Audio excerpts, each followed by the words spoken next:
is nearly 2,000 miles. Nearly 700 miles of it is already covered with some form of border wall or steel fencing. But Donald Trump wants more. On day one, we will begin working on an impenetrable, physical, tall, powerful, beautiful southern border wall. Well, of course it can be done. Professor Michael Deere is an expert in city and regional planning and the author of the book Why Walls Don't Work. A large concrete structure, which might be 25 feet high, which should be very intensive in terms of resources and money. In fact, CNN has surveyed a number of civil engineers, architects, and academics about what may be most feasible. The wall would most likely need to be made of precast cement wall panels, 25 feet tall, 10 feet wide, 8 inches thick, requiring 339 million cubic feet of concrete.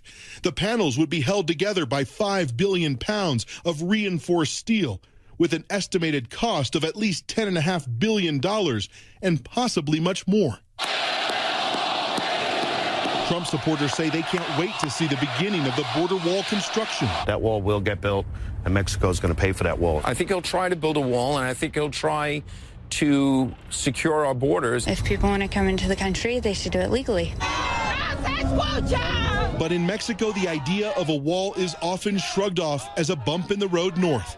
Jose Torres Hernandez says he's illegally crossed into the U.S. many times to find work picking fruits and vegetables. He says a wall might make crossing over a little harder, but immigrants like him would always find a way to find work to feed their families.